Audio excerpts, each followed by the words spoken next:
Chris, you'll have the first question.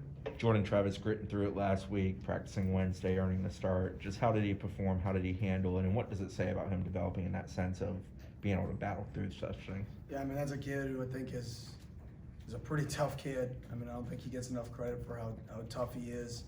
I mean, I think he got knocked down, in the 30s last week, and he got up that same amount of time and went out there, and when he had to make a play, made a play.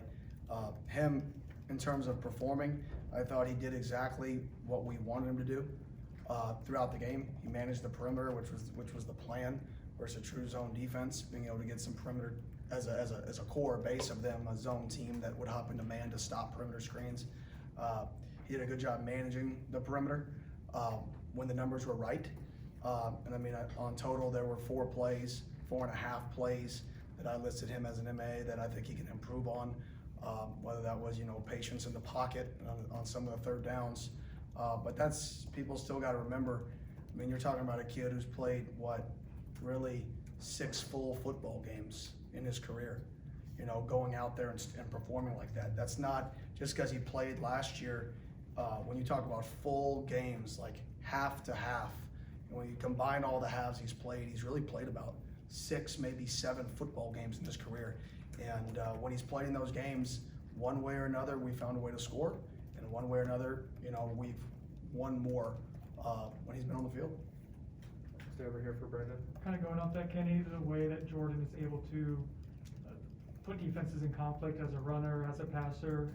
I guess, one, what does he do for you guys to schematically, and then 2, how do teammates generally respond to him, personality-wise and his skill set? Well, I think both the guys, I think teammates respond to Mackenzie as well and his leadership and just what he's been through. So I don't want to I don't want it to look like it's one down, the other up. I think both those guys have unique leadership abilities.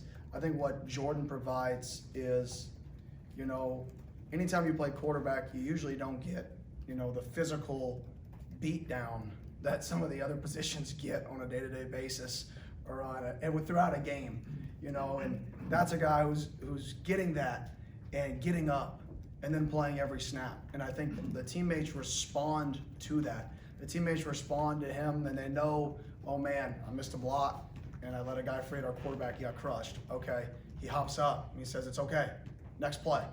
And I think that is his leadership. He's not a guy who's gonna be out there and rah-rah and yell, but he's a guy who's gonna go out there and work. He's a guy who's gonna go out there to compete.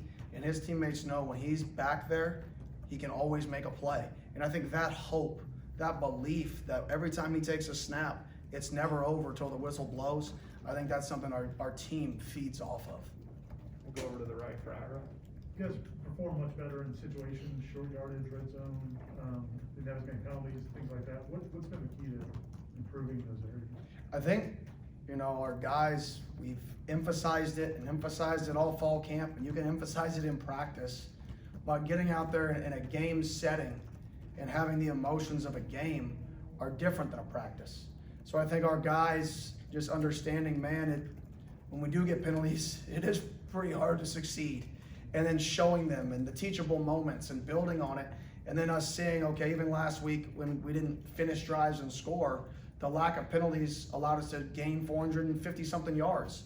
And I think they saw that we were close to that success because we didn't get penalties, we didn't get takeaways, and we didn't turn the football over.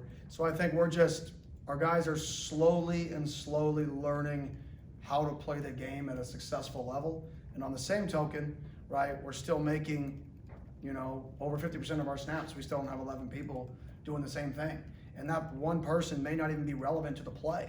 He may be the backside receiver who's supposed to run a hitch when it's a give read every time, and we're not running it. And once we have to get to the point where all 11 people do the same thing. And we're not doing much right now, and we gotta find a way to get all 11 doing the same thing every single play. Stay over there for Corey. Yeah, Kenny, on the interception, number one, is that Jordan making, does he see that at the line? Are there a couple things he can do? And you had thrown a lot of those types of passes, and that was the only one that kind of intercepted. Did the kid just surprise Cam with the move he made? And also, if the ball does get completed, is it going to be a touchdown? I mean, that is what we work perimeter blocking. throughout summer, it's basically a step replace drill, which is a conditioning drill that we work versus those looks pretty consistently. Anytime you're a spread offense, you have to work that stuff. And for us, the look we saw was cover zero. That was a cover zero team. He loved to bring cover zero. That was one of his favorite pressures. So they were bringing, it wasn't house blitz, but it was a cover zero box fit. The quarterback saw it.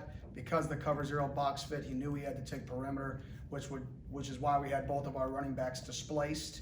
So we would put the ball in the running back's hand on the perimeter, just like if we were to run a toss play or run a counter and get a one-on-one with a safety at 7 to 8 yards. We had the look we wanted. Jordan made a good decision, and we got to do a better job. Our guys understanding how to block those press players, because if we do get the ball in our back's hands and we put him, Ward one-on-one with a safety at 8 yards with a cover zero run fit, he makes one guy miss, he goes for 60. But that's the game, and we got to do a better job making sure our guys understand what that defensive player is going to do, and making sure we attack that guy and we don't, finesse around him.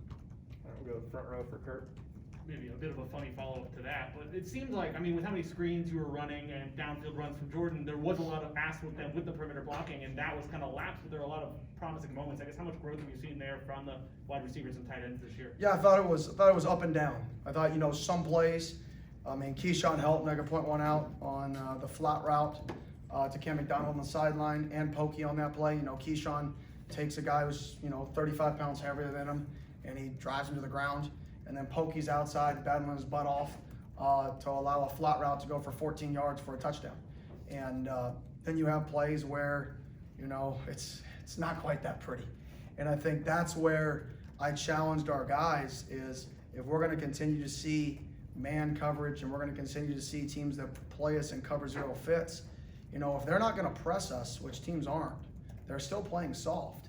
We have to be able to throw perimeter screens and win one-on-ones in the perimeter, because we're not going to have enough time to throw the ball vertically down the field if teams are pressuring us playing zero from soft coverage. There's a balance. You have to force teams to come up and press you in man-to-man if teams are going to zero run fit. That way you can get the ball out quick and get on the defender's heels.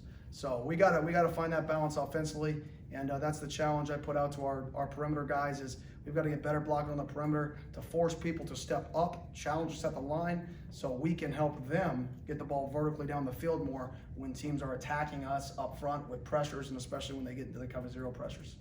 All right, come back to Brendan over here to your left. And you mentioned Keyshawn Helton, the way he was blocking. Can you talk just a little bit about his response from, say, the last couple of weeks, and to kind of step up and not just block well, he also has a touchdown as well, and just how he performed? Yeah, Keyshawn's a guy who he's consistent. When I talk about that word all the time, either consistent or explosive, and that's a guy who's consistent. You know what you're going to get out of him. I have no worry ever when he's on the field that he's not going to do his job, and he's not going to do it to the best of his ability. And that's why on the touchdown he caught, we ran a few of the perimeter screens earlier, and they were triggering on him because he was blocking the dude. And that dude triggered heavy on the play prior. We came right back with the stutter, and he's open, but he's only open because he was willing to put in the dirty work the play before. And those are the plays that we've got to make consistently as an offense, is we've got to put in the dirty work in order to get wide open. That's what we're trying to help our guys get to that point, and Keyshawn put in the dirty work, put in enough dirty work earlier in that game to get that open. So that's a testament to him and the work that he's put in. Go back over to the right for Ira. Just because of circumstances, just with McKenzie's situation, it's just there's so much spotlight on him in preseason and early in the season, and when he would get introduced, the crowd would get excited. His story is an amazing story. How has Jordan handled that, and what have you seen from him, just eliminating that outside noise or whatever? Yeah, McKenzie, his story is remarkable. It's just remarkable. I text him after the game that I'm blessed that he's a part of this team, because he's made us better. He's made Jordan better, he's made the other quarterbacks better, he's made me better, he's made the teammates better, just in terms of the overall culture of how it's supposed to look. And he's Jordan's #1 fan. He's the guy who's helping him in between the series, talking to him, building them up. He's just remarkable. There's not enough positive things you can say about him. And with Jordan, how Jordan's handled it, obviously, I mean, it's never fun, you know, if you're not the guy people want. I mean, there's no way to avoid that, right? It's not like, oh, who cares what all the other 100,000 think? Like, that's not real. But he's done a remarkable job just continuing to work and continuing to fight to get to the point that when it was his opportunity, right, he made the most of it. And that's really all you can hope for in anybody, is that when it's their opportunity, they make the play. And that's what winning football is. All the X's, all the O's, right? 4 of our games have come down to one play. Is there a guy on the field who you know is out there who's going to make the play? No, 2 weeks prior, we didn't make that play. This last week, Jordan made that play. Whatever that is, whatever position group that is, when you play in close games, who's going to make a play? Because that's it. And Jordan made that play. And because of that, it put us in position to obviously kick game-winning field goal, and he made that play. It took defense, special teams, and offense those last 3 drives to get it accomplished. We'll stay with Ira. And just following up on that, there were definitely some moments where, there was at least one moment where, you know, somebody, maybe a GA or a staff member was talking to Jordan, and like McKenzie kind of like pulled him aside, wanted to talk to him himself. Like, is he giving more coaching advice, like what he's seeing, or is it more, you know, kind of just being in those situations? To be honest, I don't know. I don't know what they talk about half the time, but they're always talking. I mean, I wish I could tell you what their little side conversations are, but I do know both of them genuinely care about each other, and they want each other to succeed. You know, and that's the culture we're trying to create is, you know, you can only be the best version of yourself if the people around you are the best version of themselves. And the better you make the person next to you, the better you're going to be. And whether that means you're playing, whether that means you're not playing, it really doesn't matter. Because, I mean, that's just the culture we're trying to create here, is to be the best we can possibly be. And especially in that quarterback room, I think both those guys have built a pretty unique and special bond for only being around each other for, you know, 9 months now. We'll go to Dean on the right side. Kenny, for the first time, you guys had almost close to what you projected to your starting offensive line. And granted, I know a lot of those guys aren't even close to 100% right now, but is that giving you a little bit more freedom in terms of play calling when you've got a healthier offensive line? As they get healthier, will that free you up even more to do more things? I think it's just much matchup based. You know, obviously getting those guys back is, you know, critical for us. But at the same token, that Syracuse defensive front is good. Like, I know they're good. And what they do defensively, attacking and pressuring 50% of the snaps, you don't get many 3-man rushes. And there were times where, you know, we got 3-man rushes and, you know, we got beat, but that's the game, you know, and we got to do maybe half line slide more, help our guys, not give them as many one-on-ones. I got to do a better job protecting those guys up front a little bit. But at the same token, getting those guys back is going to be huge for us. Scheme-wise, that's going to obviously open us up, but it's also going to be limited based off of who we're facing and the strengths and weaknesses of the team that we're facing. This last week, we kind of knew that protection was going to be an issue because they had a guy who was top 5 in sacks, and their pressure amount was so high, we knew they weren't going to play us and not pressure. So we were pretty prepared for that. So we were trying to get the ball out quick and avoid negatives, because we felt like if we avoided negatives, we could score into the 30 range and potentially more. And didn't always look pretty, but at the end of the day, it got the job done. All right, we got time for a couple more. We'll go to your left for Jerry. Coach, you now face North Carolina this coming week, and what do they offer by comparison to Syracuse defensively or other teams you faced? Yeah, they're a mixed front, 3 down, 4 down, a little bit more 3 down than they are 4 down. A good amount of pressure, but not quite as much as we saw this last week. So a little bit different in terms of how they pressure. I mean, like I said last week going into the game, it was more create as much chaos as possible from that rocky long tree to stop the run. And anybody who knows that tree, they don't let people run on them for the most part. Whereas this is a more create a 4-man front whether we're popping from the field, we're popping from the boundary, we're gonna try to get to a 4-man rush as much as possible, and we're gonna try to do that through disguise. And then they have, they've recruited well in the defensive backfield, and they're gonna let those guys play ball a little bit. This team, more than other teams that we've seen on film, plays press man-to-man and will challenge you at the line of scrimmage. And it's gonna be a good challenge for our wideouts, and I'm excited to go down there and play, up there, I guess, over there, whichever direction that is. Last one will be Brendan over here to the left. You mentioned Syracuse isn't a team that has allowed a lot of teams to run the ball. You guys managed to run for almost 250 yards. What do you think you did particularly well as a unit, getting success on the ground? And you talk about just the personnel usage with Trayshawn being moved all over the place, Jayshawn being moved all over the place, and how you use those guys. Yeah, we had about 104 or 15 of those were, truly drop back passes turned into scrambles in terms of rushes.